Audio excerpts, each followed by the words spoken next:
Hello everyone. நம்ம already conditional ஃபார்மேட்டிங்ஸை பற்றி நிறைய வீடியோஸ் பார்த்துருப்போம். அதில் ஏகப்பட்ட ஃபங்க்ஷன்ஸ் இருக்குது. ஒவ்வொன்றும் எதுக்கு யூஸ் பண்ணுறதுன்னு பார்த்துருப்போம். இப்போ அந்த கண்டிஷனல் ஃபார்மேட்டிங்கை யூஸ் பண்ணி நான் ரியலாக ஃபேஸ் பண்ண இஷ்யூவை அதை எப்படி நான் சார்ட் அவுட் பண்ணேன், என்ன மாதிரி conditional formatting as well as இன்னொரு ஃபார்முலா ரெண்டே யூஸ் பண்ணி அந்த இஷ்யூவை நான் எப்படி ஃபிக்ஸ் பண்ணேன். அதாவது இஷ்யூன்னு சொல்ல முடியாது, எனக்கு ஒன்று தேவைப்பட்டது, அதை நான் எப்படி ஈஸியாக ஃபைண்ட் அவுட் பண்ணேன் அப்படிங்கிறத இப்போ நான் சொல்ல போகிறேன். ஓகே, நான் ஃபேஸ் பண்ண இஷ்யூ என்னென்னா, ஃபார் எக்ஸாம்பிள் இது என்னோட ஒரு கிளைண்ட் ஆட் காப்பீஸ், கூகுளில் டிஜிட்டல் மார்க்கெட்டிங்கில் யூஸ் பண்ணுற ஆட் காப்பீஸ். ஓகேங்களா? ஸோ இது பார்த்தீங்கன்னா இப்போ நம்ம ஆட் ரன் ஆகிட்டுருக்கு. ஒரு எக்ஸாம்பிளுக்கு இது டம்மி டேட்டா தான், பட் இந்த இஷ்யூ நான் ரியலாக ஃபேஸ் பண்ணேன். ஸோ அதை தான் நான் இங்கே எக்ஸ்பிளைன் பண்ணுறேன். இப்போ என்னென்னா, இங்கே பார்த்தீங்கன்னா 2024 கொடுத்த ஆஃபர் இன்னும் ஆட் காப்பியில் ரன் ஆகிட்டுருக்கு. ஆனால் இப்போது 2024 முடிஞ்சு ஆல்மோஸ்ட் நெக்ஸ்ட் இயரே முடிய போகுது. அப்போது இவ்வளோ நாள் பார்த்தீங்கன்னா அந்த 2024 அந்த ஆட் காப்பியில் இருந்திருக்கக்கூடாது. பட் இருந்திருக்குன்னா அதை நம்ம எப்படி ஈஸியாக ஃபைன் பண்ணணும். இப்போ பார்த்தீங்கன்னா சிங்கிள் கேம்பெயின் இல்லை ஒரு 10 ரோ 15 ரோ காமனாக சொல்லணும்னா ஓவரால் ஒரு 20 ரோ தான் இருக்குன்னா என்னால் ஈஸியாக பார்த்துட முடியும். இப்போ ஒரு இது டிஜிட்டல் மார்க்கெட்டிங் டேட்டா இல்லாமல் ஒரு சேல்ஸ் டேட்டானே வச்சுங்க, நமக்கு டேட்டா பல்காக இருக்கும். ஸோ அப்போ ஏகப்பட்ட காலம்ஸ் இருக்கும், ஏகப்பட்ட ரோஸ் இருக்கும். இப்போ பார்த்தீங்கன்னா இந்த டேட்டாவில் இந்த 2024 எங்கே இருக்குங்கிறத நான் கண்டிஷனல் ஃபார்மேட்டிங் யூஸ் பண்ணி நான் ஃபைன் பண்ணிட்டேன். ஆல்ரெடி பார்த்தீங்கன்னா தெரியும், ஃபைன் பண்ணி நான் ஹைலைட் பண்ணியிருக்கேன். எந்தெந்த காலமில் 2024 இருக்குங்கிறத நான் ஹைலைட் பண்ணிட்டேன். உங்களுக்கு பார்த்தா தெரியும் இத்தனை ரோல்ஸில் இருக்குது. அதே போல் ஒவ்வொன்றும் டிஃப்ரெண்ட் காலம்ஸ், சேம் காலம் கிடையாது. இப்போது எனக்கு ஈஸியாக பார்த்தீங்கன்னா எந்த ஃபார் எக்ஸாம்பிள் இது டிஜிட்டல் மார்க்கெட்டிங் டேட்டாங்கிறனால எந்தெந்த கேம்பெயினில் இந்த இஷ்யூலாம் இருக்குது நான் குயிக்காக எடுக்கணும்னா, இப்போ ஒரே காலமில் இருந்துச்சு, அதாவது ஒரே ஹெட்லைனில் நான் 2024 இருக்குன்னா என்னால் ஈஸியாக எடுக்க முடியும். ஏன்னா நான் ஜஸ்ட்டு ஃபில்டர் போட்டு 2024 போட்டு நான் எடுத்துருவேன். இங்கே ஃபில்டர் போட வேண்டியதான், நம்ம ஃபில்டரில் தேட வேண்டியதான். இப்போது இஷ்யூ என்னென்னா, இங்கே ஹெட்லைன் 4ல் இருக்குது, அதே போல் ஒவ்வொன்றில் இருக்குது. இப்போ நான் கலரை பேஸ் பண்ணி நம்ம ஷார்ட் பண்ணிக்கலாமே நீங்கள் நினைக்கலாம். நான் கலர் பேஸ் பண்ணி ஷார்ட் பண்ணேன்னா இந்த காலமில் இருக்கிறது மட்டும்தான் என்னால் ஃபைன் பண்ண முடியும். அடுத்து இந்த இதுலேருந்து பார்த்தீங்கன்னா இப்போ இந்த ஹெட்லைனில் இருக்கிறத நான் ஃபைன் பண்ணேன்னா இது டோட்டலாக வேறு ஒரு கேம்பெயின்ஸ் வரும். ஸோ இப்படி நம்ம ஒவ்வொன்றையும் ஒவ்வொரு காலமும் ஒவ்வொரு டிஸ்கிரிப்ஷனுக்கும் தனித்தனியாக நம்ம ஃபில்டர் போட்டோம்னா அது டைம் ரொம்ப எடுக்கும். ஸோ எப்படி நான் இதை பார்த்தீங்கன்னா இவ்வளோ ஹெட்லைன்ஸ், இவ்வளோ ரோஸ், இவ்வளோ காலம்ஸில் இருக்கிறது 2024 இருக்கிறது, நான் எனக்கு சிங்கிள் ஃபில்டர் யூஸ் பண்ணாமல் சிங்கிள் ஷார்ட்டில் எப்படி எந்தெந்த ரோ, அதாவது எந்தெந்த கேம்பெயினில் எனக்கு இருக்குங்கிறத சிம்பிளாக ஃபைன் பண்ணலாம் தான் இப்போ நான் சொல்ல போகிறேன். ஓகே, ஃபஸ்ட்டு நம்ம என்ன பண்ணணும்னா கண்டிஷனல் ஃபார்மேட்டிங்கை யூஸ் பண்ணிவிட்டு நம்ம என்ன டேட்டா, அதாவது எந்த டெக்ஸ்ட்டை பேஸ் பண்ணி நம்ம ஃபைன் பண்ண போகிறோம். இப்போ இந்த கண்டிஷன்ஸில் இந்த சினாரியில் பார்த்திங்கன்னா எனக்கு 2024 இருக்கிற எல்லா செல்லையும் நான் ஃபைன் பண்ணணும்.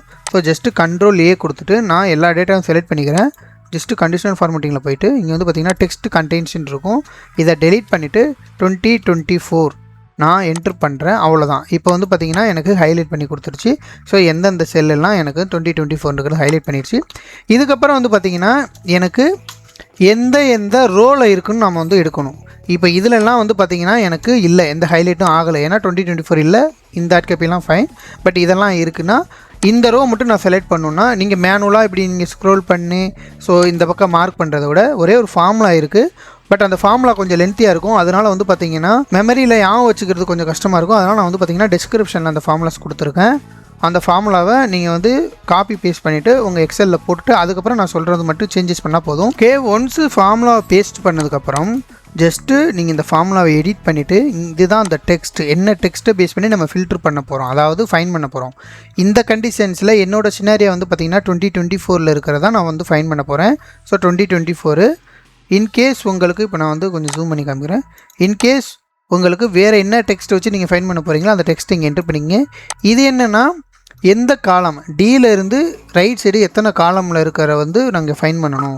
இப்போ எனக்கு பார்த்திங்கன்னா என்னோடய டேட்டா D to V இது வரைக்கும் இருக்குது. ஸோ நான் D to Vன்னு என்ட்ரு பண்ணிக்கிறேன். ஏன்னா இங்கே பார்த்திங்கன்னா இது ஃபைனல் URL தேவையில்லை. எங்கள் டிஜிட்டல் மார்க்கெட்டிங் டேர்மில் பார்த்திங்கன்னா இது தேவையில்லை. ஸோ எனக்கு இது வரைக்கும் மட்டும் போதும். அப்போது எனக்கு D காலம்லேருந்து V காலம் வரைக்கும் செக் பண்ணிவிட்டு கண்டிஷன் போடணுங்கிறத நான் இன்புட்டாக கொடுத்துட்டேன். சிம்பிள் தான். இந்த ரெண்டு சேஞ்சஸ் தான் நீங்கள் பண்ண போகிறீங்க. என்ன டெக்ஸ்ட்டு, எந்த காலம்ஸ் கொடுத்ததுக்கப்புறம் இப்போ ஆஸ் யூஷுவல் இந்த மாதிரி நம்ம லாஸ்ட் ரோ ஜஸ்ட்டு Ctrl+D கொடுத்து நான் ஃபார்முலாவை ட்ராக் பண்ணிக்கிறேன். இதுவே பார்த்திங்கன்னா SR நமக்கு ஃபைன் பண்ணி கொடுத்துரும். இப்போது நீங்கள் இதில் ஜஸ்ட் எஸ் மட்டும் செலக்ட் பண்ணிக்கிட்டிங்கன்னா சிம்பிள். இப்போ வந்து பார்த்திங்கன்னா தெரியும் இது வந்து எந்தெந்த காலம், அதாவது எந்தெந்த செல்லெல்லாம் 2024 இருக்கோ. இப்போ ஜஸ்ட்டு நமக்கு இந்த காலம், இந்த ஆட் குரூப் மட்டும்தான் நமக்கு இருக்குது. ஸோ நீங்கள் இதை மட்டும் எடுத்து நீங்கள் நம்ம நோட் பண்ணிக்கலாம், இல்லை யாருக்காவது டீட்டெயில்ஸ் சென்ட் பண்ணால் சென்ட் பண்ணிக்கலாம். சிம்பிள் தான். கிராஸ் செக் பண்ணுறதுக்கு இப்போ நான் நோ வந்து ஃபில்ட்ரு பண்ணுறேன். ஸோ நோ ஃபில்ட்ரு பண்ணிங்கன்னா தெரியும் உங்களுக்கு இந்த நோன் செலக்ட் ஆனதில் எங்கேயுமே இந்த 2024 இல்லை. ஸோ இது வந்து டிஜிட்டல் மார்க்கெட்டிங்கில் நிறைய டைம் இந்த சேலஞ்சஸ் வரும். ஏன்னா நம்ம வந்து ஏதாவது ஒரு டெக்ஸ்ட்டை ரீப்ளேஸ் பண்ணுறதுக்கு வந்து சிச்சுவேஷன் வரும். ஸோ அதனால அந்த எக்ஸாம்பிள் சொல்லியிருக்கேன். இது டிஜிட்டல் மார்க்கெட்டிங் மட்டும் இல்லை, எல்லா இண்டஸ்ட்ரிக்கு வந்து யூஸ் ஆகும். மெயினாக வந்து பார்த்திங்கன்னா சேல்ஸ் பெர்ஸ்பெக்டிவில் ஏதோ ஒரு இது வந்து நீங்கள் ஃபில்ட்ரு பண்ணுறீங்க அப்படின்னா ரெவன்யூ, இல்லை ஏதோ ஒரு ப்ராடக்ட்டு எந்த இயர் இல்லை மந்த்து பேஸ் பண்ணி ஏதோ ஒரு இது வந்து உங்களுக்கு கண்டிஷன் என்ன மாதிரி போடணுமோ இந்த ஃபார்முலா டெஃபினட்டாக யூஸாக இருக்கும். Both conditional formatting as well as இந்த ஃபார்முலா வந்து யூஸ் பண்ணி யூட்டிலைஸ் பண்ணிக்கோங்க. இன்கேஸ் இந்த வீடியோவில் உங்களுக்கு கிளாரிஃபிகேஷன்ஸ் இருக்குது, இல்லை ஃபங்க்ஷன்ஸ் எப்படி யூஸ் பண்ணுறதுன்னு தெரியலனா கண்டிப்பாக கமெண்ட் செக்ஷனில் சொல்லுங்கள், கிளியர் பண்ணிக்கலாம். அதுபோல் நம்ம சேனல் இன்னும் சப்ஸ்கிரைப் பண்ணலைன்னா சப்ஸ்கிரைப் பண்ணிக்கோங்க. அதே போல் நோட்டிஃபிகேஷனும் எனேபிள் பண்ணிக்கங்க. அப்போ தான் நமக்கு வந்து ஃபியூச்சரில் வீடியோ போடும்போது உங்களுக்கு நீங்கள் மிஸ் பண்ணாமல் உங்களுக்கு வந்து நோட்டிஃபை ஆகும்.